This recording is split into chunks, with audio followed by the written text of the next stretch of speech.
কার আল্লাহ কিরকম আমি জানি না, কিন্তু মুহাম্মদুর রাসূলুল্লাহর আল্লাহকে দেখলে অন্যরকম দেখা যায়।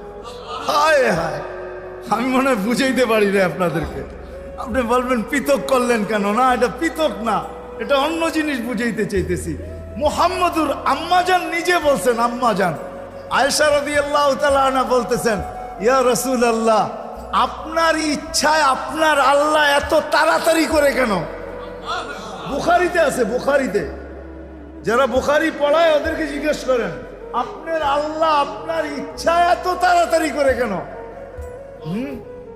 আপনার আল্লাহ আপনার ইচ্ছায় যদি আম্মাজান বলতে পারে তাহলে আমিও বলতে পারি। কার আল্লাহ কিরকম এটা আমার বিষয় না, কিন্তু মুহাম্মদুর রাসূলুল্লাহর আল্লাহ মুহাম্মদুর রাসূলুল্লাহর সাথে অন্যরকম। সারাদিন বন্ধুর দিকে তাকায় থাকে, বন্ধু নারাজ করা যাবে না। হায় হায় হায় হায়।